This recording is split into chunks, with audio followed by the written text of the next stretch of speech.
Olá, seja bem-vindo ao programa Longevidade em Foco. O programa hoje vai bater um papo bem gostoso com o professor Dr. João Luiz Cervelleri. Ele é professor de Neurolinguística e Espiritualidade no CELME e é um dos fundadores do CELME. Vem conhecer a história, vem com a gente!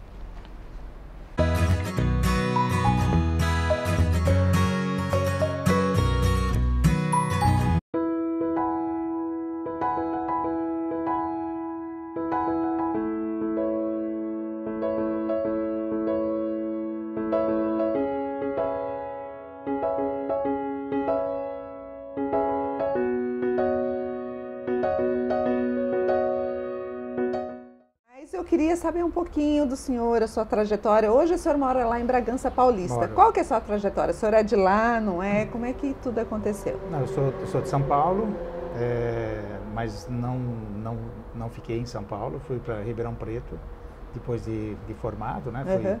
Fui dar aula na universidade lá chamada UNAERP, ainda hoje é a UNAERP mesmo, né? E fiquei alguns anos lá, né? Casei lá. Né? Casamos, né? Porque eu não caso sozinho, né? Certo.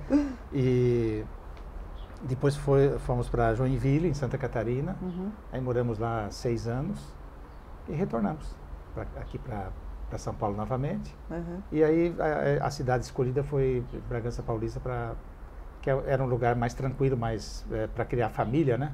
Tinha as crianças pequenas ainda, então foi ótimo. Escolheu Bragança Paulista. Então hoje o senhor mora em Bragança Paulista. Moro em Bragança Paulista, já. Tá certo. Qual que é a tua formação? Eu, na verdade, eu tenho uma formação em filosofia pura, né? Que eu queria ser professor universitário. Então, na época, filosofia pura era um caminho, né? Depois eu fiz direito. Né? Você fez direito? Fiz direito, né? Trabalhei um pouco com isso, né? E posteriormente eu fui mais na linha da psicologia, das neurociências e tal, e é o que eu faço hoje.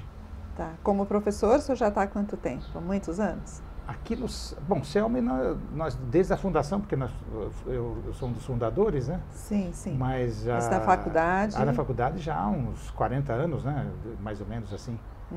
Embora nos últimos anos eu não tenho dado aula em universidade. Eu parei um pouco porque os compromissos não permitem isso, né? Certo? Precisa viajar muito também, Precisa, né? Tá. E Jundiaí? Sua história com Jundiaí, como começou? Então, Jundiaí foi um negócio assim... Eu costumo dizer que não... Antes do CELME. Porque não foi estranho. É que eu era professor da universidade. São Francisco. Da São Francisco. Aí a universidade abriu umas frentes para a chamada Universidade da Terceira Idade. Abriu em Amparo, na época, né? Sei. E Jundiaí. E eu vim para cá. Que era Polo, né? Era Polo. Polo que eles tinham aqui na Divino, acho que foi. Foi no Divino Salvador, Aí nós começamos ali. Depois de um tempo, o reitor da universidade teve um AVC. Veio a falecer depois e aí a universidade parou com o projeto. Pelo menos aqui em Jundiaí e Amparo. E aí um dia eu encontrei o Eusébio, por acaso, assim, e nós combinamos uma reunião onde hoje é o Ciretran. E nós fizemos uma reunião ali. O senhor não conhecia o Eusébio até então? Não conhecia. E aí fizemos uma reunião, combinamos de fazer esse projeto. Trazer o grupo. E depois foi legalizando. Começamos assim, né? E ele disse que o senhor que deu o nome ao CELME? Foi. Hoje eu mudaria uma palavra ali, né? Não é mais terceira idade, né? É maioridade, certo? Porque terceira idade hoje é quinta, sexta já. Né? Não tem mais essa coisa de terceira idade, né? É verdade. Certo. Então o senhor está aqui desde a fundação, quer dizer, desde o senhor é um dos fundadores do CELME.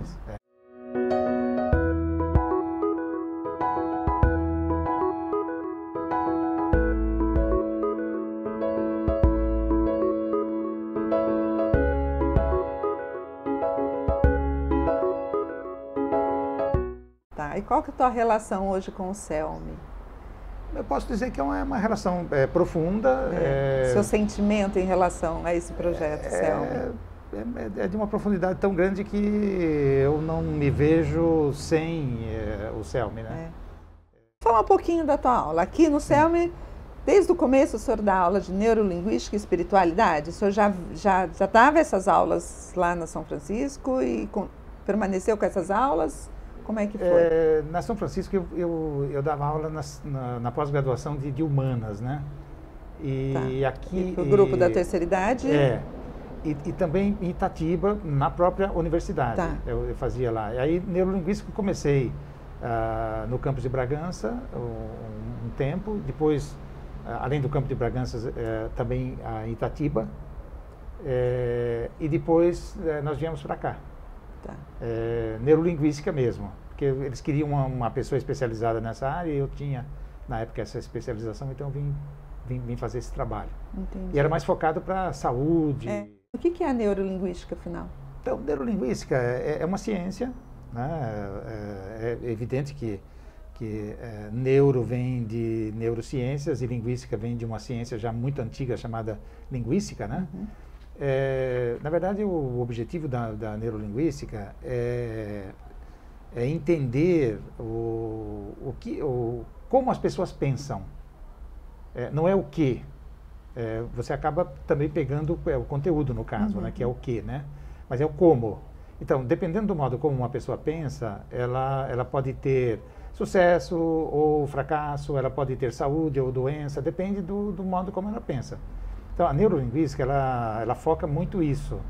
E aí você fala assim, mas como que é feito isso, né? Uhum. Existe um componente chamado sistemas representacionais, né? Então, nós sabemos que o cérebro do ser humano, até o momento, né? Ele faz representações. Então, por exemplo, nós vemos imagens internas.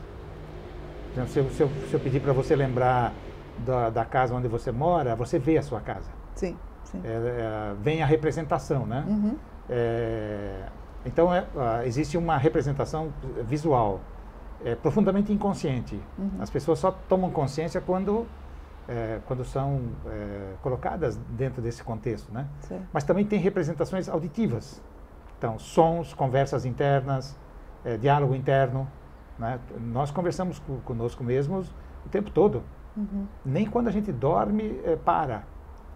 O diálogo interno continua. Os sonhos são feitos de imagens e palavras. Entendi. E discursos e etc. O duro é quando você tem sonho ou pesadelo, né? Sim, sim. Que o negócio Mas é uma influência externa, né? Os pesadelos também é uma influência externa. Às vezes, na verdade, é uma combinação, né?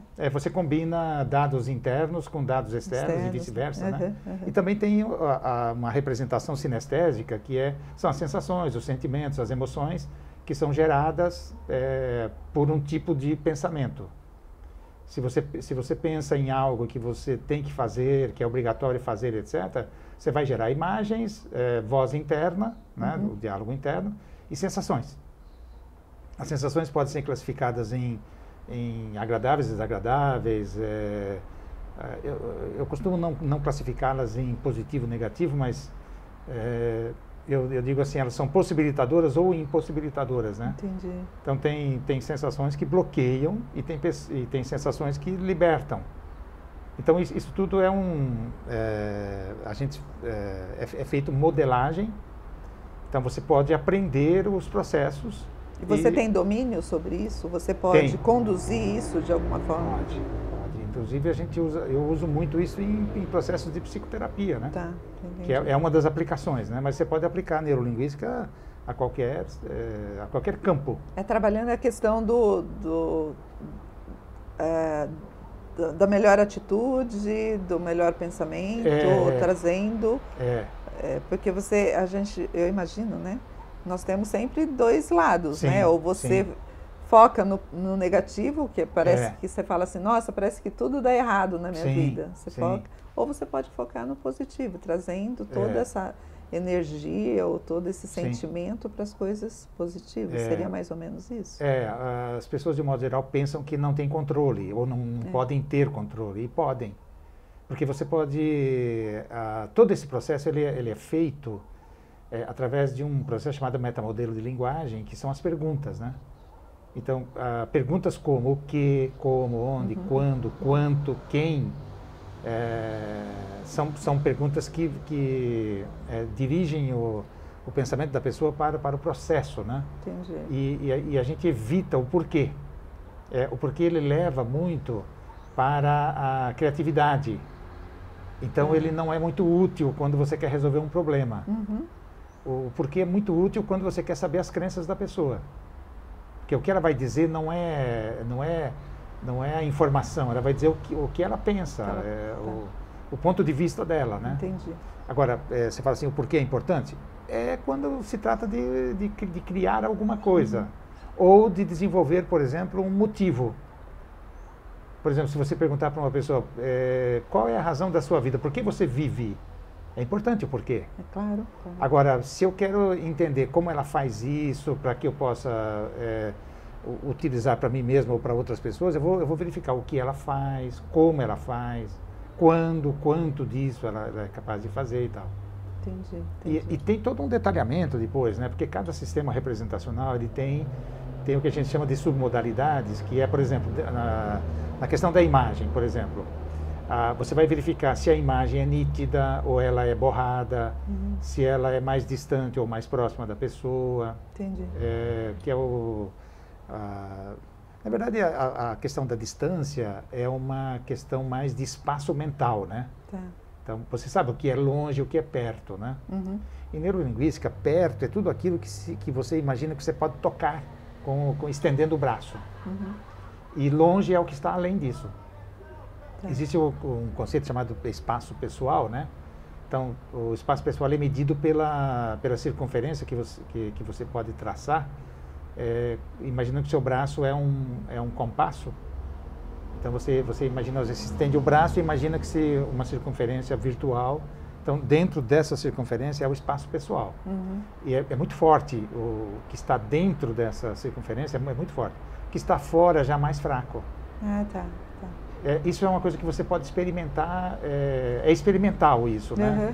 Por exemplo, se você imaginar, você tem mãe viva, por exemplo? Não. Mas quando você pensa na sua mãe, vem uma representação dela, não vem? Com certeza. Na sua percepção, ela é perto ou longe? Ela está ao alcance do seu braço ou não?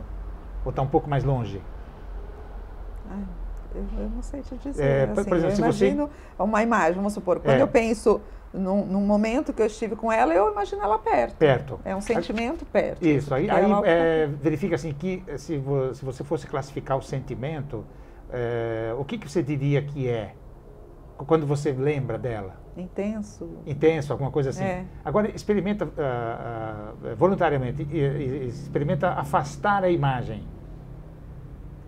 Uns 3, 4, 6 metros. Verifica a mudança. É verdade. Muda.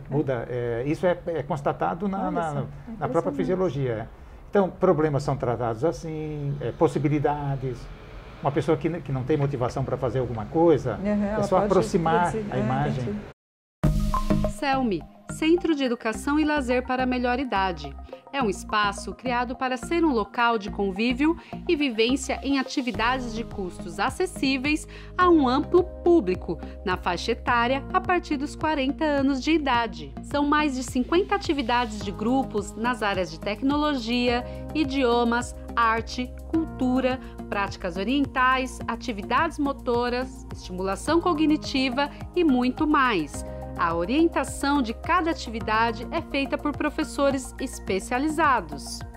Os participantes do CELMI reforçam a tendência atual pelo envelhecimento ativo e saudável da sociedade.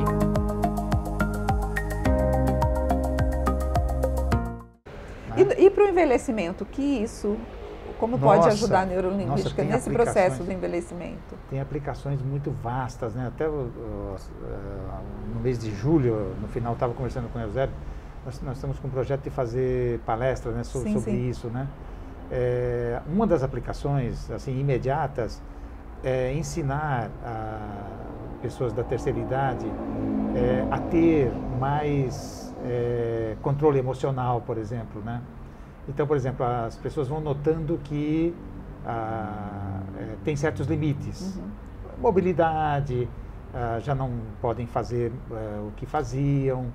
E, estatisticamente, as pessoas ficam mais revoltadas, mais impacientes. Isso não tem muito a ver com a cultura, professor? A gente carrega uma cultura em relação ao envelhecimento, quer dizer, você só se dá, você só cuida, você Não tem essa questão também? Tem e de a repente ver. você tá vivendo mais, as pessoas estão vivendo mais e estão se vendo. E agora, o que eu vou fazer na minha vida? Meus filhos foram, né? Às vezes, sei lá, o marido foi, a esposa foi, e a pessoa fica sozinha. E agora, o que eu faço na minha vida? Não tem essa questão também? Tem um pouco disso, mas a questão fundamental ali é como ele representa isso, né? Então, para a maioria das pessoas que estão nessa faixa de 60, 70 anos ou mais, né? A representação que elas fazem é de impossibilidade. Tanto que na nossa cultura, é uma cultura, em termos culturais, né? Não que seja negativa, assim, mas em termos culturais é uma cultura do não. Então, se você não pode, você vale menos. Isso é uma coisa muito profunda, certo? Sim. Então, por exemplo, na nossa cultura, nós tendemos a descartar as pessoas. É verdade. E isso pega a pessoa, porque antes ela era importante, e agora ela percebe que ela não é tão importante. Bom, se alguém te dá valor ou não importa, é você que tem que se dar valor. Então, em neurolinguística você ensina isso. Né, da sua vida. Então, aplicações diretas, por exemplo, na autoestima. As pessoas, na verdade, nós temos que mudar alguns paradigmas, né, que são assim, as pessoas foram muito orientadas para cuidar dos outros e não cuidar de si mesmas. Isso. E esse é um paradigma muito forte, porque ele é humanista. Né? Então, nós precisamos mudar um pouco isso. Você pode cuidar de outros, mas cuidar de si mesmo também. Uma coisa não exclui a outra. Eu costumo dizer sempre que quando você cuida bem de você, você vai ficar muito melhor para cuidar dos outros. Então, só que dentro da nossa cultura é contraditório, porque você acha que tem que cuidar, obrigação. É sua função, né? E dentro da cultura ainda é a mulher, né? A mulher que tem que cuidar. Que carrega esse infelizmente é isso, né? Então, nós podemos mudar isso, certo? Eu tenho tido muito esse discurso de ser protagonista, né? Olhar para si e falar... Agora eu vou cuidar de mim. Importante. É o momento eu cuidar de mim, né? Porque ele te dá um outro rumo para a tua vida, né? Motivação. Lembrem, como vocês não vão falar de conteúdo, não precisa falar, é desnecessário. Pense em algo assim que você quer, às vezes, fazer e geralmente é mais difícil. Fica meio encruado, você fica adiando, né? Pega um elemento, só pode ser o mais simplesinho que você quiser. Só como elemento de treinar uma estratégia. Depois você poderá usar a estratégia para qualquer outra coisa, certo? Consegue lembrar de alguma coisa assim que vocês querem fazer? De repente é alguma coisa que você tem lá já engatilhada, né? Não, alguma coisa que deu para você fazer e você fica... Isso, você assumiu e agora não quer fazer, né? Então a estratégia é bem simples, é muito simples. Escolha um elemento, não vai escolher vários, porque aí confunde, né? Escolha uma experiência. Agora, pense em fazer e verifique que imagem que vem na sua mente.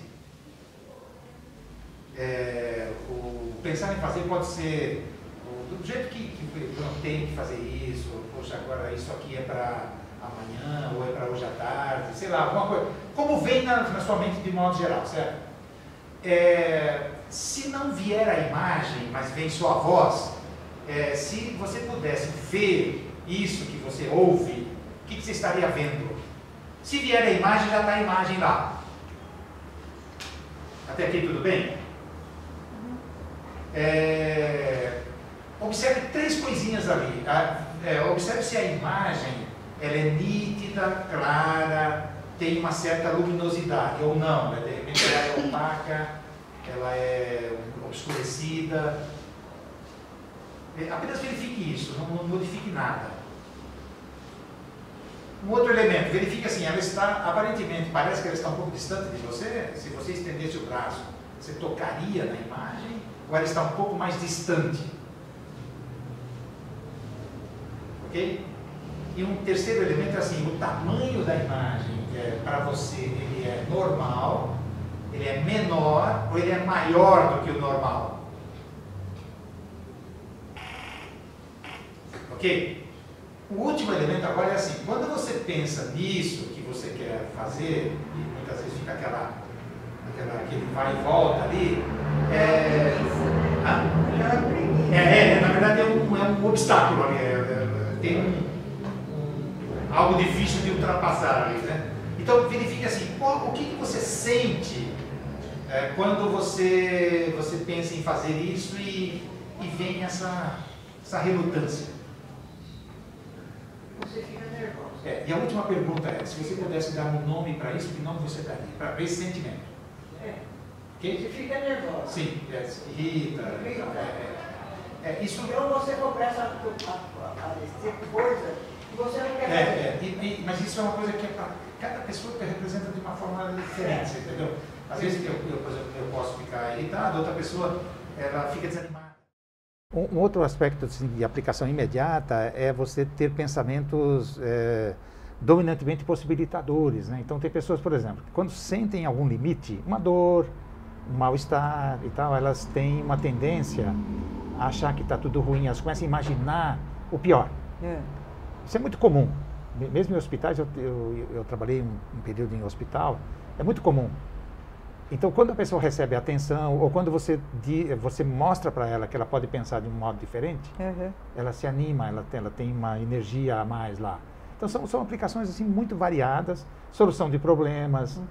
Muitas pessoas que estão nessa faixa etária, elas pensam que tem que continuar dando atenção à família, e quando elas não podem fazer, elas se culpam, etc. Então, a gente tem que ensinar o seguinte, elas fizeram o que podiam ter feito, né? E agora elas precisam ter um pouco mais Mas é tão difícil você mudar essa forma de pensar dessas pessoas. A gente vê aqui, professor, muitas vezes o filho traz os pais, né? Traz a mãe, traz o pai, para que possa fazer alguma coisa. Mas a gente vê que ele não quer. Não quer. Ele não quer, ele fala, não quero, ele vem, sabe? Às vezes bravo, assim, meu filho quer que eu faça e não sei o que e tal. Porque o filho entende. Sim. Falou assim, eu não aguento mais ver minha mãe, sei lá, sentada na frente de uma televisão, eu quero que ela faça alguma coisa.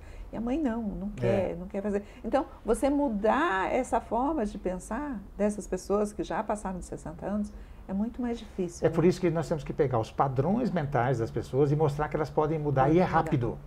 Não é uma coisa demorada. Quando elas começam a ter essa experiência, elas começam a entender o porquê.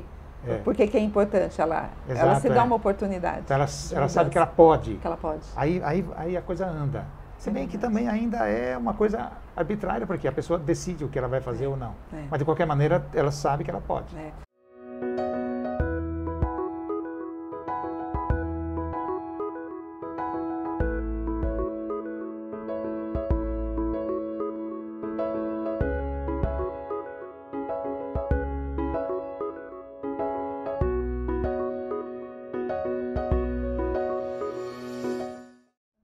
E aí tem outra disciplina também, a espiritualidade. Tem. Como que é trabalhada essa espiritualidade? A gente sabe que não envolve nenhuma religião, né? Não está envolvido com nenhuma religião. E a gente vê a importância da espiritualidade no envelhecimento. Né? Você ter muito forte essa questão, porque é onde você se pega, né? Assim, para dar força para você enfrentar um luto, enfrentar uma situação difícil. E como que é trabalhada essas aulas? Então, espiritualidade, o foco, geralmente ele é feito... Você pode fazer focos diversos, né? Mas aqui nós fazemos o foco na espiritualidade, é você desenvolver significados para a sua vida. Então, quem é você, para que você vive, o que você quer. Olha... Então é um processo onde você vai desenvolvendo significados, né? E junto com isso, porque não é uma coisa teórica só, né? Ela é prática, né? Então nós temos as estratégias que a gente ensina as pessoas a praticarem, né? Um exemplo típico, né? Digamos que uma pessoa ela tem dificuldade para perdoar, por exemplo. Ela se sentiu magoada, ela está bloqueada e tal. E aquilo gera sofrimento, doença, distanciamento, isolamento, né? Sim. Então, existem estratégias onde você ensina a pessoa a reatar sem que seja obrigado a fazer. Ou seja, você faz um processo para você eliminar aqueles bloqueios que evitam que a pessoa se volte. Aí você fala assim, mas como que é feito isso, né? Bom, um dos processos assim que é subliminar é mostrar para a pessoa que ela tem razões e a outra também tem. E é importante que nós consideremos que não tem ali um errado e um certo. São processos, né, que ela pode mudar. E diminuindo as sensações que ela sente de rejeição, por exemplo, e isso é uma coisa fácil de fazer, ela se dedica a isso, ela vai ao encontro. Por quê? Porque é alívio. Porque o ser humano ele tem sempre essa questão de olhar para o outro e julgar, né? Que o outro tem. Quer dizer, você tem razão e o outro que provocou o outro não tem, alguma coisa. Alguma coisa desse tipo. Então, a espiritualidade ela não é voltada para a religiosidade por várias razões. A estrutura da religiosidade é uma. E tem que ser assim mesmo, né? E a estrutura da espiritualidade é outra. Então, por exemplo, dentro da religiosidade, é típico da religiosidade ter uma hierarquia de autoridade, ter uma doutrina, ter dogmas, dentre outras coisas, né? Local, para você realizar os rituais, etc. Né? Na espiritualidade você não precisa ter isso. Você não tem nenhuma autoridade, é você mesmo que define o que você quer. Evidentemente que existe uma orientação no sentido de fazer isso de maneira produtiva, né? Mas é a própria pessoa que decide o que é melhor para ela e ela verifica assim, bom, eu quero continuar com o conflito, o que esse conflito me traz? Se eu resolver o conflito eu vou me sentir mais leve, então ela vai aprender a fazer isso. Não necessariamente a solução de um conflito tem que ser pessoal. Porque o conflito, na verdade, ele não é um elemento que está entre duas pessoas. Certo. É um elemento que está dentro da mente da pessoa. Certo? Se você resolver o conflito na tua cabeça, está resolvido. Certo? Então, dentro da espiritualidade tem esses enfoques. Dentre outros, né?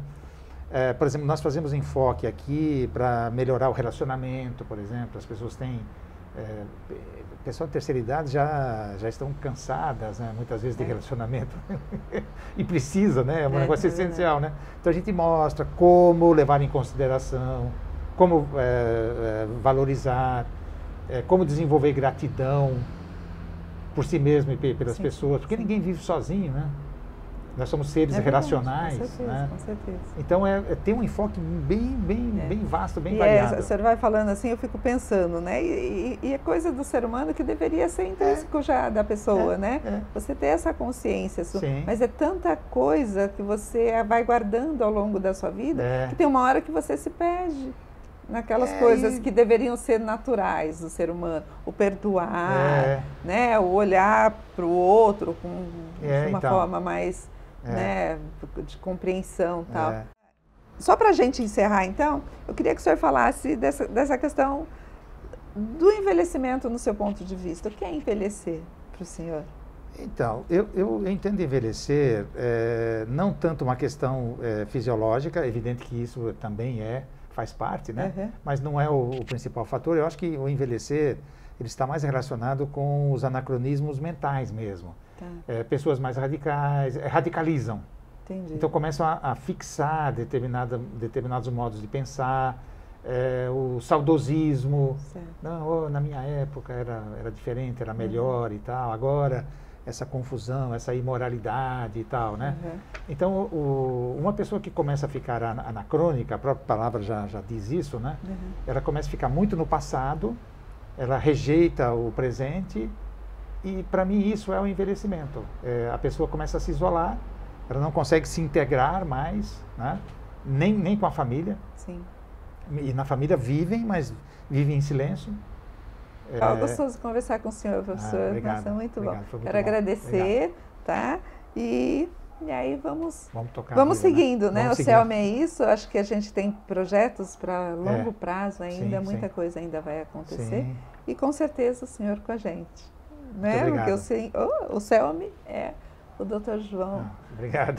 Cervelleri, não sou eu só, somos todos, né? Somos todos. Verdade. Obrigada, professor. Obrigado. Quando você tiver, seja diálogo interno, seja sensações desagradáveis, experimente fazer a respiração.